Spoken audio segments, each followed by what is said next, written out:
In 2021, the Smithsonian's National Museum of American History celebrates 20 years since the collection of Julia Child's kitchen from her home in Cambridge, Massachusetts. Beginning with the 1961 publication of her cookbook, Mastering the Art of French Cooking, Child introduced French cuisine and cooking techniques to generations of Americans. With additional cookbooks and television programs, Child built a decades-long career as a cook, writer, and teacher. She became one of the most important influences in shaping how many Americans have understood and enjoyed food and drink and coming together at the table. This conversation is a unique opportunity to speak with two of the American History Museum's curators who collected Julia Child's kitchen. They welcomed it to its new Smithsonian home in Washington, D.C., and have cared for it for the past 20 years. My name is Theresa McCulla. I am curator of the American Brewing History Initiative, which is part of the Division of Work and Industry. And I'm speaking with Paula Johnson, curator in the Division of Work and Industry, and Steve Velasquez, curator in the Division of Cultural and Community Life. And we are all part of the American Food History Project at the museum. So thank you so much to both of you for speaking with me today. Great to be here. Yep, happy. The kitchen where Julia Child cooked inside her Cambridge home stood for many things. It was the set for 3 of her TV cooking shows where she tested recipes and invited viewers to learn from the expertise of chefs and home cooks about a variety of world cuisines. The kitchen was also part of her home. It was her personal kitchen where she gathered around the table with friends and family. So that's to say that by the time that Julia prepared to move out of her Cambridge home in 2001, her kitchen had become important for big historical and cultural reasons. And it was also still very much her home. It was reflective of her unique personality and everyday life. So to begin, I'm hoping you could talk with us about how and when your relationship with Julia Child started. Sure. Thanks, Teresa. It really starts, our colleagues, Rita Green and Nancy Edwards, had met Julia as part of the American Institute for Wine and Food activities in the 1990s and had interviewed her very briefly at an event at Stag's Leap Wine Cellars in Napa, California. As well, Julia spoke at the museum when Robert Mondavi donated a wine barrel, which happened, I believe, in proximity to another AIWF event. Julia was also a friend of former Smithsonian Secretary Dillon Ripley and his wife, Mary Livingston. And in fact, she hosted an educational film on primordial soup in 1973 for the National Air and Space Museum. So Julia knew of and had a soft spot for the Smithsonian long before the kitchen. But it really was in August of 2001 that we learned she would be leaving her longtime home in Cambridge, Massachusetts, and returning to her home state of California. It was then that our colleague Raina Green picked up the phone and gave Julia a call. And within a couple of days, we were on our way to Cambridge to speak with her. And at that point, why was the American History Museum interested in preserving aspects of Julia's life story and her work in our collections? Sure. Julia Child, as you said in the introduction, Teresa, she was such a key figure in American culinary history. She had her many popular television series, her cookbooks, and of course, her enormous likability. Her message about food and cooking was so influential for so many people and continues to be. As we were building our collections around big changes in food in the second half of the 20th century, we knew that Julia Child would be represented in some way. We just didn't know that it would be with her entire kitchen. And so what was it like to step into Julia's kitchen for the first time? What do you recall about what struck you first? Yes, well, it's one of those things. For Raina, Nancy, and me, it was a curatorial mind meld. We crossed the threshold into this room and just felt this immediate sense that we were seeing something beyond, just the objects in front of us. We were seeing Julia's philosophy of cooking and really her personality laid out in 3 dimensions. I mean, at first glance, this was a very homey and welcoming space. But looking a bit deeper, it was clearly a very well thought out and designed place for serious work. We also, I think, exchanged glances, just marveling at the sheer number of things on the countertops, on the walls, on the shelves, things everywhere, and interspersed among all the tools were these little personal touches of humor. So, of course, we were eager to learn more after crossing that threshold. So after you made this initial visit to her kitchen, how did the American History team work together there and work with Julia in the kitchen? Yes, it was during that very first visit in August of 2001. We sat around the wonderful kitchen table, which, of course, she told us that she had purchased in Oslo, Norway, when her husband Paul was in the Foreign Service, and they had it shipped to Cambridge directly from Norway. So we sat around this table. We talked about her plans. We talked about the Smithsonian. We talked about our food and wine history project. And perhaps, I don't know, we asked about something specific. I don't recall exactly, but once she started telling us about the tools and everything that we were looking at, we realized, oh my gosh, everything here has a story.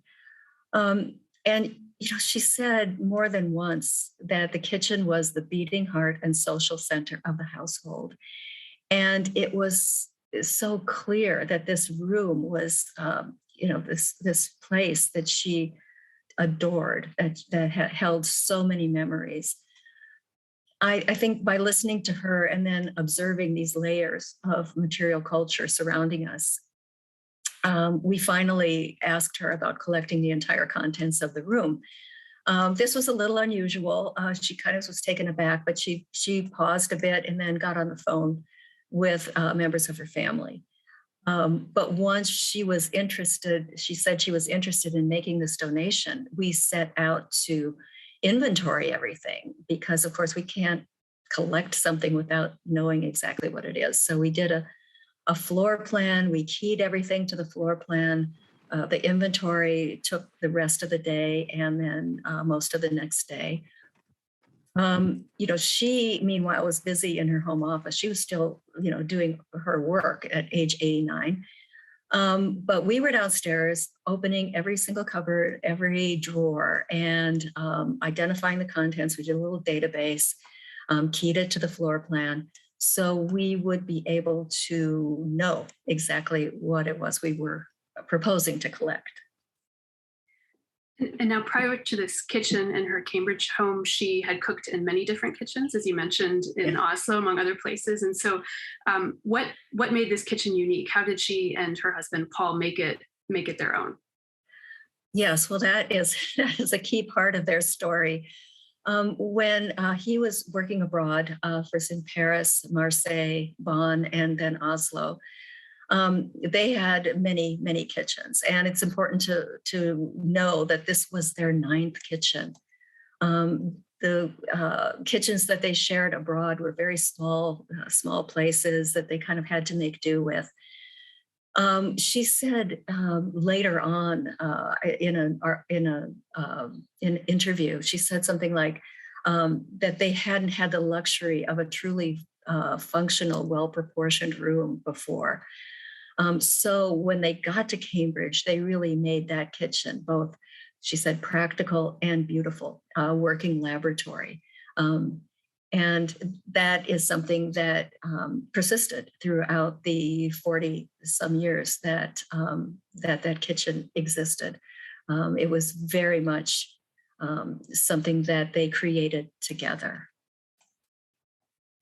And so this mix of practical and beautiful, as you created this inventory of the entire kitchen, did you find that she had favored utensils or tools? What made her reach for a particular tool time and time again? Julia liked things because they got the job done. She was very clear about that. She had all of these things, and if something wasn't working properly, she disposed of it.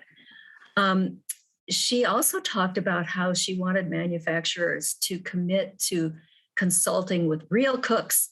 If they were going to produce cookware and expect people to use it, they really needed to consult with people who knew what they were doing. And she said that if things didn't work properly, she just didn't want to keep it around. I think there's a famous clip on one of the French Chef episodes where she tosses a little hardware store rolling pin over her shoulder and calls it just a child's toy, because it didn't work properly. We have her heavy duty rolling pins in a big copper stock pot, which is where she kept her rolling pins. And they were kept around because they got the job done. A couple other things to mention is that there were some old items, some older technologies that she kept along with newer technologies side by side in the kitchen. And so, for example, there are these old French food mills and a giant mortar and pestle, both of which she acquired in France. She kept these in the kitchen long after she was using them, because they had been replaced basically by the food processor. But these were things that she acquired when she was learning how to cook at Le Cordon Bleu, and had acquired at the Paris flea market or in places that again held these memories. So there was a bit of I think a sentimental approach to some of these tools, but by and large, she was all about function. Now, beyond the pots and pans and the many utensils and things that you just mentioned, what other kinds of things could be seen on the walls and the countertops? How did she decorate her kitchen? Yes, well, there were all these wonderful, just things that, again, she had been given or that she collected, while they were doing their traveling. And so things that lots of cats and lots of roosters and lots of chickens and lots of, fun things, whether it was on the, refrigerator or whether it was on top of the refrigerator. There were these little moments where you could really see her humor coming through. The color scheme, of course, is really remarkable because it didn't change from 1961 to 2001. It just didn't. And she described it as they chose these colors of white, blue-green, and green-blue with accents of natural wood and black. And this was something that Paul, who was an artist, he was very much involved in creating the color scheme when they moved into the house in 1961 and in the arrangement of things. And famously, he is the person who put all of the copper pots and the cast iron onto a pegboard and outlined them, arranging them in a way that was pleasing to the eye. And that copper pot wall is, of course, one of the things that our visitors really love to see because it shows that attention to the design and to, the aesthetic dimension of the kitchen. Right. Wonderful. So you mentioned a moment ago things like paintings of cats on the walls. In terms of other additional touches, magnets on the refrigerator, books on the shelves, what other kinds of personal bits and pieces did you come to see and appreciate during your time in that kitchen? Yeah, the paintings are really remarkable. There are a couple. One's a Cats and Asparagus by Rosie Manel, who worked with Julia, was a friend of Julia's, and who designed Julia's book, The Way to Cook. That painting is something that visitors really respond to, and everyone wants to ask us about it. It's just a funny 3 cats and asparagus behind them. Also, Rosie Manel did a painting of an artichoke. And, these are things that people saw on the television shows, the 3 television shows that were recorded in Julia's kitchen. And so people like to point those out. There were also fish prints. Paul, again, being the artist, they actually took real fish that they had caught on vacation in Maine and then created these prints that hang very high above the doorways and above the refrigerator. There's, cartoons, photos on the fridge, things that, again, just reflect who they were as a couple and the kinds of things that just caught their fancy, whether it's, funny, I don't know, funny fridge magnets or food related items, broccoli on the refrigerator, that kind of thing. Those are the kind of things that again, just I think reflect her fun personality. And to me, as a viewer, they make it again feel very much like a home as much as a workspace and a laboratory. Yeah. So to move on a bit to the process of collecting the kitchen, which is so complex and so interesting, this work to move all the many components of the kitchen to Washington, D.C., and to welcome it to its new home within the American History Museum was a multi-part process. It required the expertise and careful work of so many different people. And from the day it arrived at the Smithsonian, Julia's kitchen has been a truly unique artifact in many ways. And so, Steve, I'm wondering perhaps if you could help us start to understand the many steps involved in preparing to collect the kitchen when it was still in place in Cambridge. Sure. Yeah. So first off, Paula mentioned that we need to kind of figure out what we have. And so starting from there, getting a rough count of, at that point, it was like nearly 800 items that they counted. We went through and we started systematically taking a section.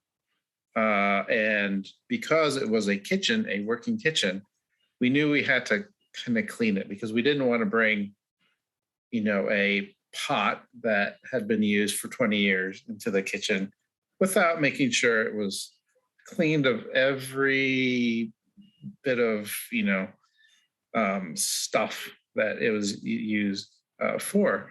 And so we systematically went through and cleaned everything, getting a better accurate count of everything, labeling where they came from. And Paula did a great job of dividing each part of the kitchen sections. And then from there, each cabinet, each drawer was numbered and labeled. So it was like an archaeology excavation, numbering, labeling, everything like that. And we knew we were going to have people doing it because it was a large kitchen.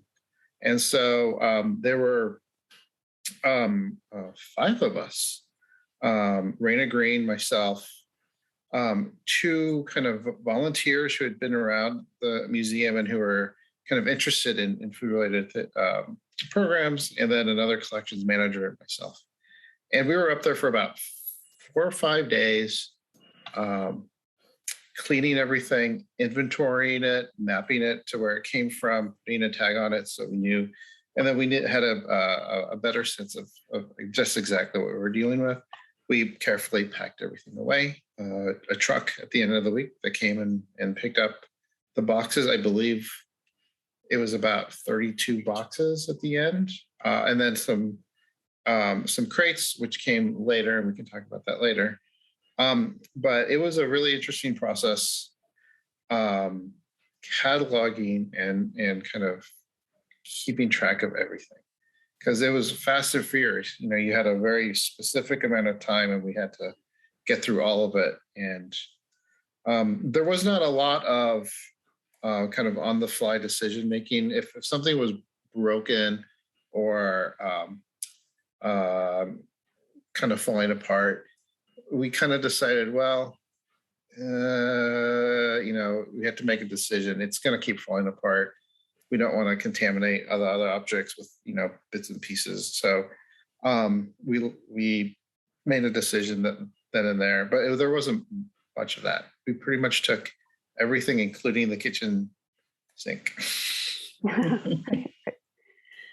And your team was there at a pretty significant moment of U.S. history and world history in September of 2001. What are your memories of being in the kitchen during that time? Yes, we were there. Actually, this was before we started packing everything up. This was when we went to interview her sort of more formally in the kitchen. And it happened to be on September 11th of 2001 that we were in the kitchen and trying to begin this interview just as the towers in New York were falling. And so we saw what was happening. Julia helped create what I think of now as a compassionate work plan for the day, that we would continue doing our interview, but we would be taking breaks to try to contact our families and to, find out what was going on. She was able to maintain focus throughout the day. And, we did this interview where we were just taking things off the wall, putting them on the table in front of her. She would assess it, look at it, rearrange things, look up into the camera and say, everyone needs great knives, and then proceed to tell us which are the knives that she has that she likes the best and why, where they came from. And for us, having that kind of testimony just before we were going to be packing everything up was really key to helping us understand the significance of these tools and to then be able to share that significance with our visitors. Mm-hmm. So then so that was in September. Steve's crew went up in October. And as Steve said, washing everything, that was what Raina Green called the dishpan hands crew, because everything was clean before it was packed. And then in November, another group went up with Nancy Edwards and our historic restoration team in order to take, the large cabinetry, the countertops, the garland range, all the refrigerator, all of the larger appliances. And so that was another week spent. And those were the things that had to be, carefully crated in order to be shipped down to the museum. Wow. Yeah. And so when Julia's kitchen first arrived in Washington, what were the first steps to welcome it into the museum? Steve rode the freight elevator a lot. I did. We waited for the dog.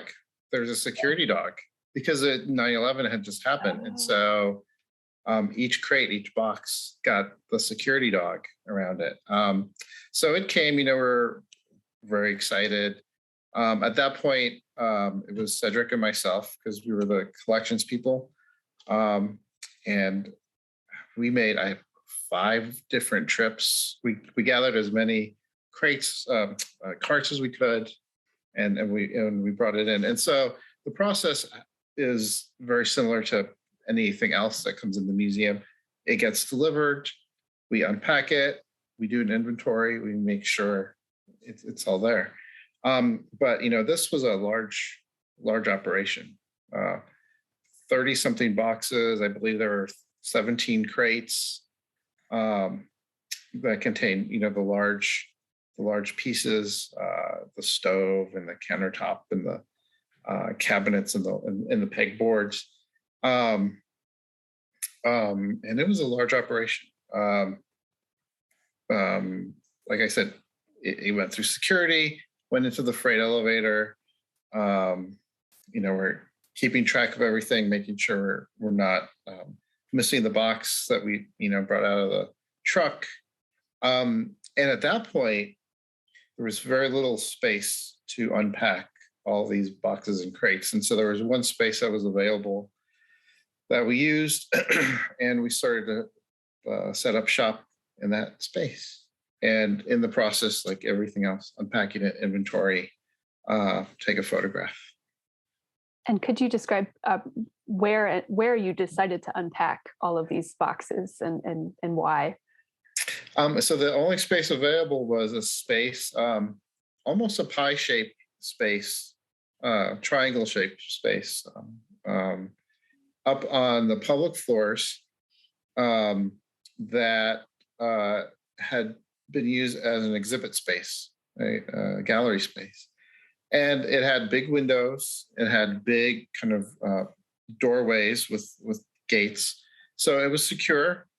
And it was the only space to be able to put that many crates and that many boxes in. And so Raina and Paula and Nancy decided or figured out that, hey, this is a great space. We're gonna ask for that space, but we're also gonna engage with the unpacking and the processing. We're gonna make it a real life, real time unpacking space, and kind of make it an exhibit, kind of turning it into a new thing for the museum. And so that's what we did. And it was almost the very first day it was successful. It was like people coming up to the windows, up to the doors. I think at that point, the first few days, there was no signage. Nancy decided we should probably put a sign up, right? And I think she went and printed something up and put Julia Child's Kitchen. And people would watch us unpack. And we had everything lined up on the tables. And so it was I think it was a kind of a win-win for the museum. It was a win-win for the public, win-win for the processors, the process people. And that space eventually became a gallery space for the kitchen first go around too. I'll just add a couple of things to that story. The space, as Steve said, had these big banks of windows. And we could hear visitors walking by, and we could hear what they were saying. And so many people were talking about Julia. They were talking about, what they liked about her, how they had grown up watching her shows, what their favorite recipes were, things like that. And sometimes they would assume the voice of Julia, which is one of those wonderful things. And we could hear everything.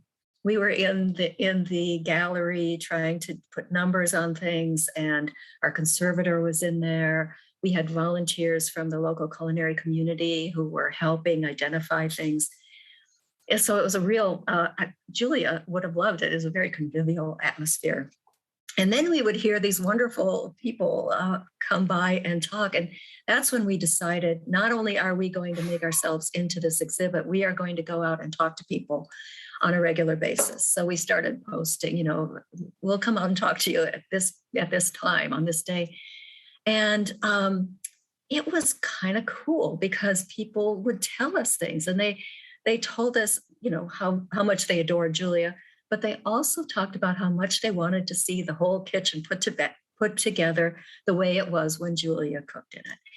Time and time again, we would hear people say, when is it going to go on display? The whole kitchen. I want to see the whole thing. I want to see how she did this, how she did that.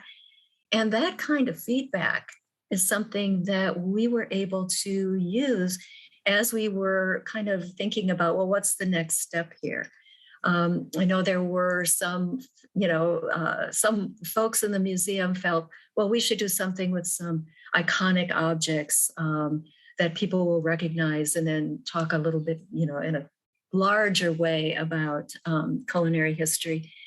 But honestly, our visitors spoke with one voice, and we were able to take that forward and convince our administration that, yes, this little pie-shaped gallery was just big enough for the kitchen and, some other exhibitry, but it was going to be like a jewel gallery with the kitchen and some interpretation.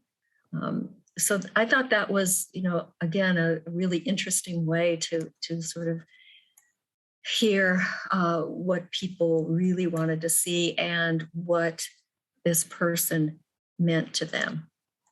Do you think that the visitor enthusiasm for the total kitchen came from familiarity with her TV shows, or just a kind of desire to see all of her things out in their place?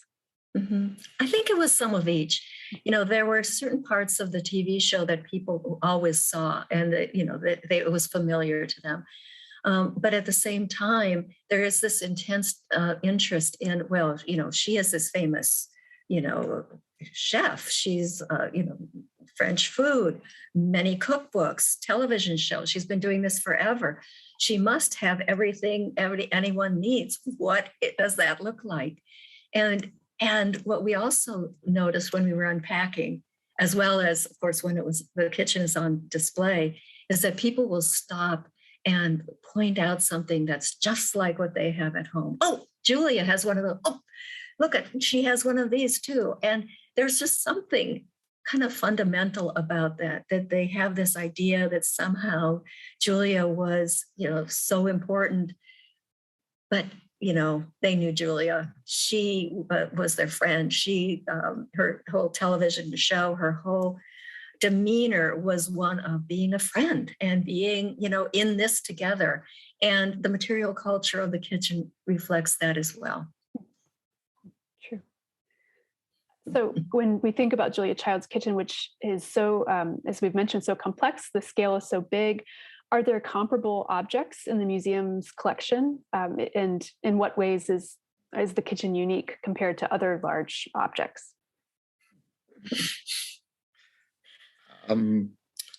I can go. So I remember kind of early conversations about the kitchen, and some people were thinking, "Wow, why a whole kitchen? Why not just some iconic objects?" But we had to remind people that there is a long history at the Smithsonian of collecting things like this. We have a house, an entire house. We have on exhibit at that moment on exhibit. We have history of building out spaces, living rooms, kitchens, bedrooms, libraries. We have a sharecropper's house. We have tents. We have all kinds of large objects that help tell the story of United States history. And so it wasn't unreasonable to request an entire kitchen, a big item like a kitchen. So it kind of just it fit the mold. It fit everything that we're talking about and thinking about at that point in our museum history. Mm-hmm. Yeah, there are some really wonderful large objects in addition to the Ipswich house, the 18th century house that Steve mentioned. We also have the full-size gunboat Philadelphia from 1776 in the museum, the triple expansion steam engine from the buoy tender Oak in the maritime exhibit, helicopter in the Armed Forces History exhibit. There's a lot of large objects. And some of the exhibitions from the past that had these recreated settings that had some objects and then some props put together. The immigrant kitchen from A Nation of Nations, after the Revolution, Everyday Life in America, 1780 to 1800. I remember that exhibit, and it was so, it was, I don't know, just arresting to me to be walking through this area and seeing these actual living rooms from the 18th century. I remember Science and American Life had a bomb shelter in it. Engines of Change had like a factory, a mill, textile mill factory floor. So we have this tradition of these large spaces, large areas to, again, evoke scale, but also to, try to portray the everyday life or these really important aspects of American history. So visitors can try to imagine what it might have been like if it's life size. Yeah. I agree. As the kitchen is installed now in the museum, it's powerful and intimate to be able to peer through a doorway or a window, and you circle around the kitchen and can really kind of imagine yourself there. Mhm. So once the museum did decide to install the entire kitchen, I'm curious about the huge cast of characters of colleagues involved in installing the kitchen. Who was required to install the kitchen in the museum? What were the different kinds of work required for that? Well, I've prior to installing it as an exhibit, there was an army of volunteers. 5 volunteers when it first came in, 5 volunteers and 5 interns just in that whole unpacking process. So that's a lot just at the very beginning, even before thinking about an exhibit. But once you move into that exhibit phase, there are a lot of people involved. Yeah, we had designers, of course, and then the historic restoration guys were, they had brought all of these pieces of cabinetry to the museum, and you'd go down into their shop and they'd be rebuilding it. And then, one day it would come up on the freight elevator and get wheeled right into the space. And it was like then you can sort of see everything taking shape. Again, it's design, it's conservation, it's curatorial, education. We had a lot of people were interested in how we are going to be talking about this. How can we create different kinds of programs around this? And I remember one of our colleagues, Heather, who was so entranced with the gadgets. We all love the gadgets. There are a lot of them. There are drawers full of gadgets. And she had this great idea about, we need to get people involved in guessing what some of this stuff is. And, that was just a fun way to bring people into the gallery to sort of take a look at all of the things for pounding and the different uses of some of the gadgets. So I remember working with her on creating the gadget swirl, which is this installation of, gadgets on a big plexiglass tube that people could then try to guess. And, various things like that. It was just, and I will say the reason we could do that is because the gadgets were in drawers. And so they would not be visible to visitors. We were trying to be creative about how do we help show the range of stuff that is in the cabinets and in the drawers. So that was one way of working, again, with our creative people in education. And let's see who else was, it was just everybody was involved. We had, the PR people, the Office of Development. We did this without any money. We started doing this. We went to collect the kitchen. We really didn't have any earmarked funds, but we had what I call Julia Karma, which is that people started saying, if I will help. Let me know what you need. And things just started happening in this, beautiful organic way. Again, that attested to people's love of Julia. And then at what point did she first see her kitchen on display at the museum? And what was that experience like? Yes, that would have been in August of 2002 for her 90th birthday.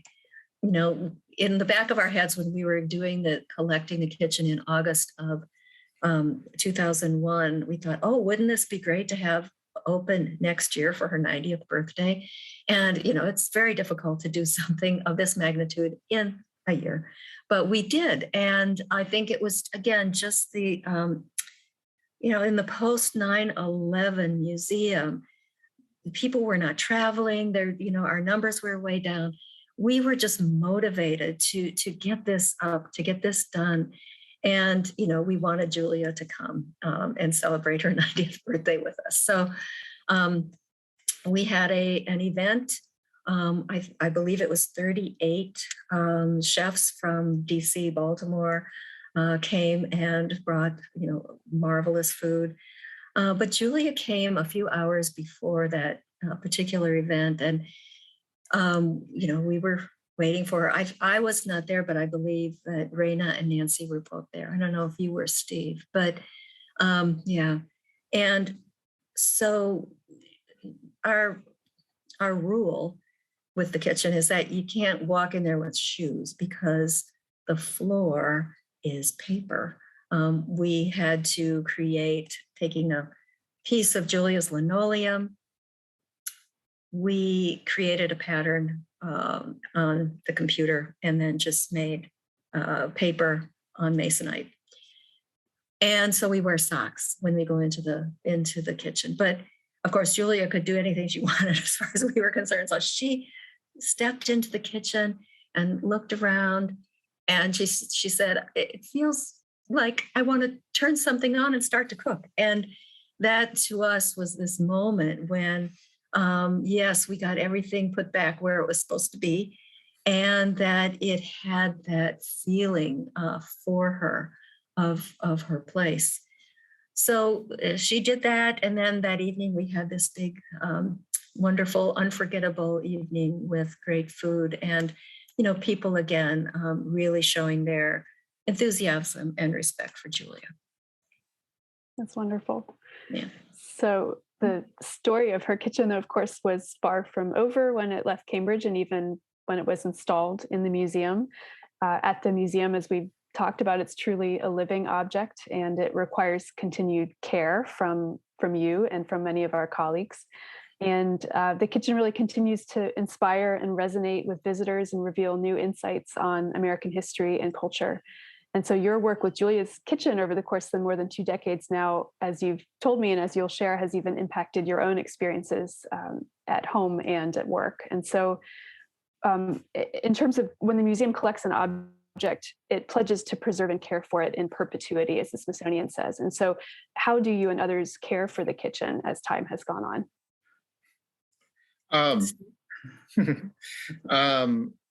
That's exactly right. We have no idea what's going to happen 100 years from now, so we want to make sure it's there for another young curator to use, or another museum to bring in as a loan. And so in the whole process of bringing in an object, we're very detailed about describing the condition of it, and that's just simply to know 10 years from now, 100 years from now, if it's still okay. Does it need some tender loving care? And with Julia, and in that exhibit, the original exhibit was, I think, only supposed to be a temporary 9-month show, and it has been on almost continuous display since it first went up back in 2002. It was closed for a little bit during renovation, and then closed when we moved it into the new space. But we actually have or had a program where we brought in some interns to work with our conservator to look at condition of objects after that. It was about 10 years from that, at that point, to see, what is, how are the metal objects doing? Are they corroding? Do they need some TLC? What are the plastics doing? What's the rubber doing? Because we all know plastics and rubber don't like time, right? They start to fall apart. They start to fade. And so we wanted to make sure that entire display time wasn't affecting the objects too badly. And so we've continuously been monitoring a lot of these objects. And we're very careful with objects that are not on display. They're in a safe environment in the storage room. And, we constantly inventory them to make sure that that pie plate is supposed to be right where it was 10 years ago. And we're trying to create records and information for the public. And so not just Julia Child, but a lot of our objects in the museum, we're trying to make that information more accessible and make sure we have some of these stories captured. So when somebody goes into the website and looks up Julia Child's kitchen and, looks at that knife or that pot, and we can connect it instantaneously to some of the stories that she talked about. So, what would you say you are still learning about the kitchen or about the materials in the kitchen? I am continuously surprised at how much stuff was actually in the kitchen. Yes, when I unpacked it and I saw it for the first time, I'm like, oh, okay, there's a lot of pots here. But then, I start to unpack everything else or pack everything else and realize, yeah, there's so much where you and I might have, 2 whisks or 2 spatulas, maybe, Julia has 3 times as many. And occasionally we get questions about something and I had to go in and look at it and I'm like, oh my gosh, does she really have 13 spatulas? And yes, she actually does. And so it's kind of a fun discovery when that happens. I think for me, it's being reminded of kind of the archaeology of the kitchen, the layers of time. Because whenever I look at any of her old television shows, I'm always looking at the pots and pans. I mean, I love the cooking, I love the banter, and I so appreciate the spirit of cooking that is conveyed on television. But at this point, I've been looking at those pans, and and I can see, oh yeah, this is from this television shows from 1964. She already had this and this and this. And then, looking at some of the programs from the 1990s, you could see, oh, she's still using that little saucepan from the Paris flea market, or she has something, a little bit newer that she's using. And so I'm always kind of aware of this great depth of time, which really coincides with the second half of the 20th century. It's 1960. Well, the Paris flea market was in the late 1940s, all the way up to 2001. And for me, I think that just suggests all kinds of research projects that, we may not even be thinking about yet, but, lie in the future for future curators. And thinking of this big scope of history that her kitchen really speaks to, how do you think the kitchen opens the door to big questions or insights about American history? Yeah, I think the kitchen raises a lot of questions and is an effective jumping off point for discussions about gender and the home, about technology and innovation in food preparation, about education and media, all sorts of things. I mean, there are little parts of the kitchen that remain from when it was a television set in the 1990s. And so you can sort of see if, again, the rudimentary aspects of that compared to what, we might see on television now. We think that the kitchen's a great way to really start exploring food and change since 1950. And Julia's message about food and caring about ingredients and cooking, about trying new things and making cooking an important part of family and social life. These are strong messages throughout her career, in her books, in her shows. And these were not necessarily shared by popular culture at the time and by food industries.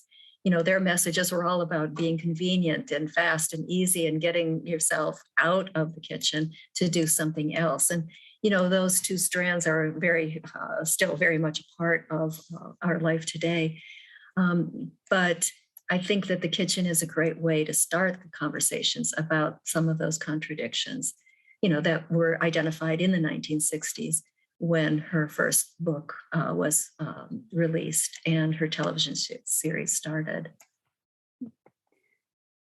And with your perspective now, having had the kitchen within the walls of the museum for 20 years now, why do you think it continues to resonate so strongly with so many visitors, whether in the exhibit setting or in the frame of public programming?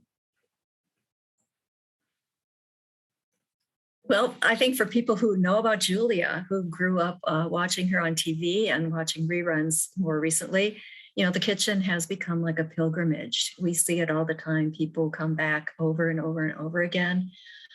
People love coming to the viewports, gazing at the kitchen that seems really so familiar to them and contains things that they can relate to.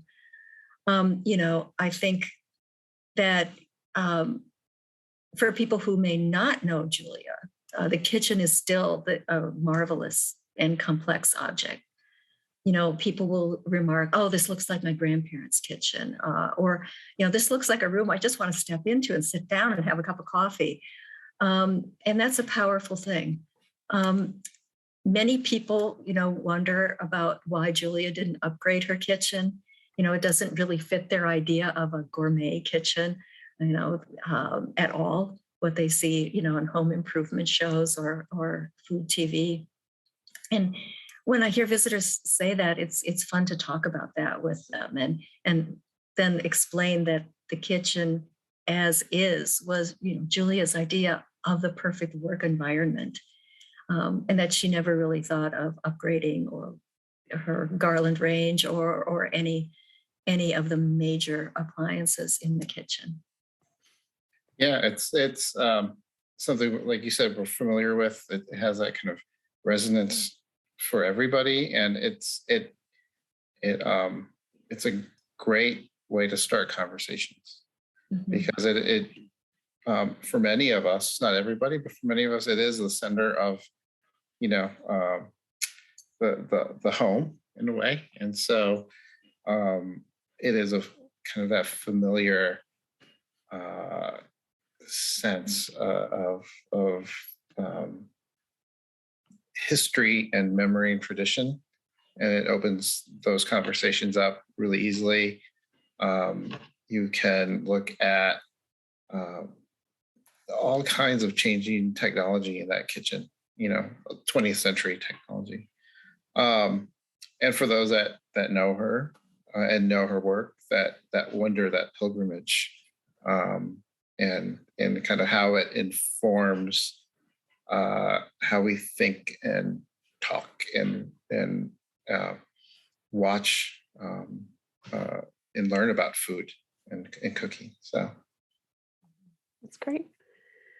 Before we wrap up, do you think is there a kind of a simple message or a legacy that you think Julia wanted to communicate to viewers through her kitchen? What would she have wanted to say or articulate via her kitchen? I think it's her message, the message that she wanted to share while she was alive. And I think that, when we talked about collecting the kitchen, she sort of envisioned that this might be a way of continuing that legacy. She was a self-avowed teacher and a cook. And she delivered her message with such humor and, in an accessible and friendly way.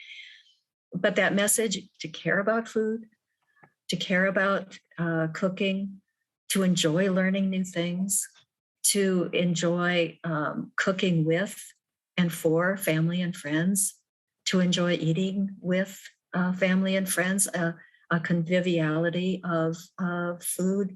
That message is her legacy. She just wanted people to have fun cooking and eating and to care about the ingredients, the techniques, the taste, and the convivial nature of food. Wonderful. So to finish, I have just a few questions that are a little more personal in nature. And so I'm curious to what extent your involvement, your longtime involvement with Julia Child's Kitchen has changed your home kitchen in any way or how you cook at home.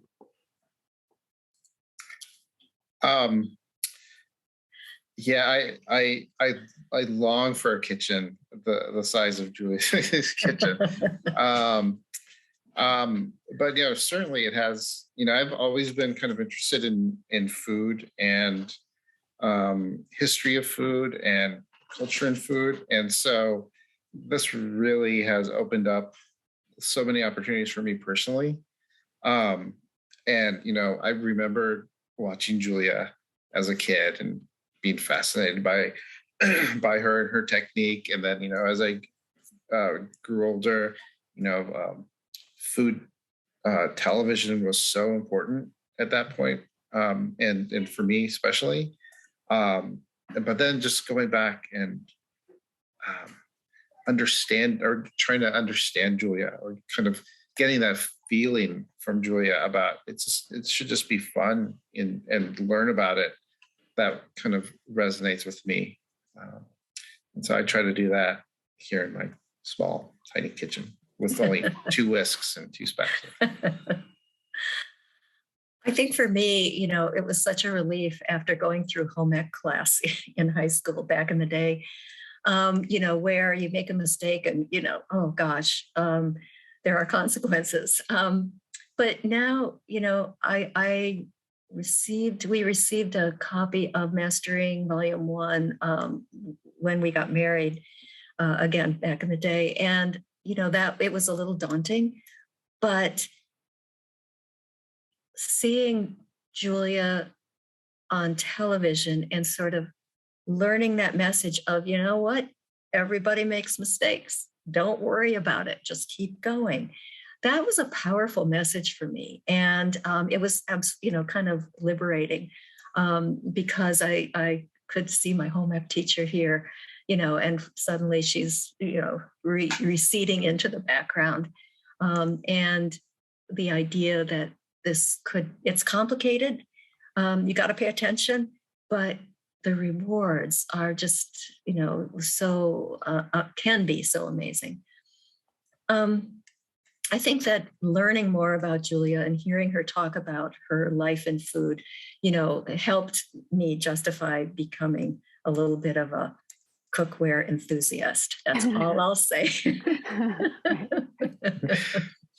I have to say, sort of being in this space so much, there's a video that plays, and I've tried, and they're very short clips of recipes they're working on, but I've tried all the recipes that you can hear, all the dishes that they're making, and then trying to go back to the clips and figure out what is she making with this clip. I've tried to do that myself, but all the video that plays in the background, Paula knows which it is. Yeah, I know what those recipes are. I'm surprised. Wow, I didn't know that, Steve. That's really interesting. Well, and then in the first time I tried to do them just by okay, I'm watching this person do it in 2 seconds.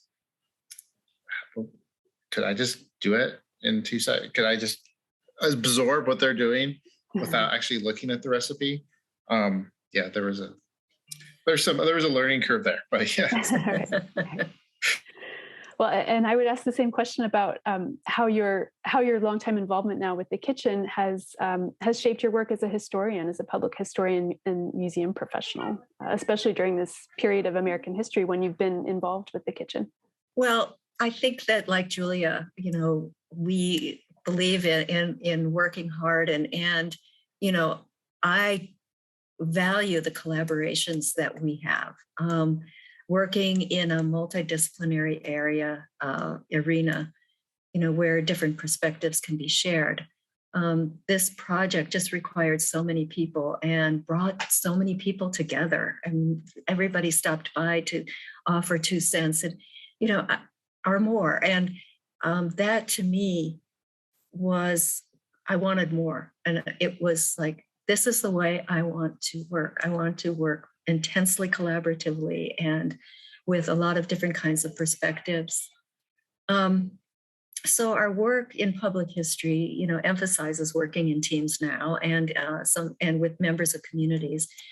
And I think the kitchen has inspired a lot of people to share their stories about food in its broadest sense, about the culinary professions and really the changing landscape for understanding the future of food. So I think it's, both on a personal level of wanting to work in this way that I experienced in such a positive way with working with this kitchen, but also what the kitchen leads to in terms of this broader understanding of food and change in American history. I think for me, it's really understanding the power of the familiar as an entry point to talk about bigger changes. And when I first started, I had not been at the museum that long when I first got involved with this. And so I was kind of still learning the craft, but now it is always about, hearing Julia's voice and I mean, even actually having Paula do the voice. It's starting with a story to open something up, or starting with, everybody, knows what the kitchen or has a kitchen, has been in the kitchen. That's a familiar thing. And so just on a fundamental level, that kind of was my aha moment for me and kind of how I approach each project now. Great. So last question, 20 years ago, would you both have expected to be sitting here today in 2021 and having this kind of conversation with the kitchen still being one of the major attractions within the walls of our museum? I wouldn't have dared to dream that. We had the gallery for just a few months and then one thing led to another. But, I think the kitchen really helped us to, really yearn for that broader historical narrative about Julia's place within the larger story of food and change in the United States in the second half of the 20th century. And I think that desire to do that, helped us conceptualize the larger exhibition called Food Transforming the American Table, which is on exhibit right now. I